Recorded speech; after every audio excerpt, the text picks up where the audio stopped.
Okay, so we're going to make a classical French dressing, and different people put in different kind of mustards into their classical French dressing. I'm using a little bit of American mustard, very controversial.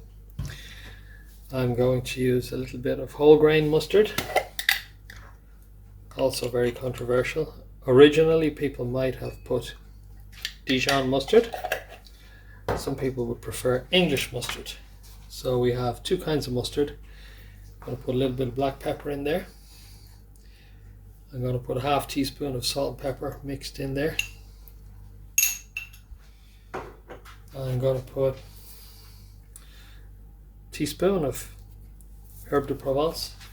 Dried herbs often give your dressing an extra kick, or different kind of kick too, if it had been fresh herbs. I'm going to put a little bit of standard white malt vinegar. You can use red wine vinegar, you can use white balsamic vinegar if that's what you want to do, but I'm just keeping it simple and keeping it healthy here as much as I can. Okay, put in some lemon juice on top of the vinegar.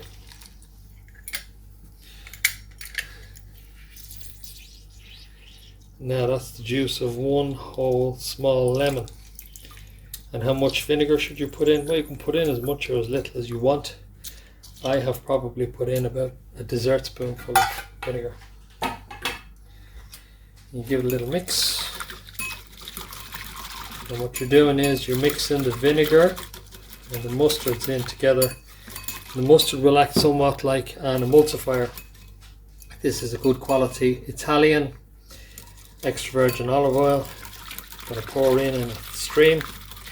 If you want, you can do this in a blender, and it will emulsify by hand, either the way I'm doing it here. Put it in a blender, it will also emulsify, and it doesn't really make any difference, because when it is left to sit for an hour or two, it may well separate again, and that's not a sign that you failed in anything. I mean, you just give it a little shake, give it a little whisk, and it will emulsify back together again for you.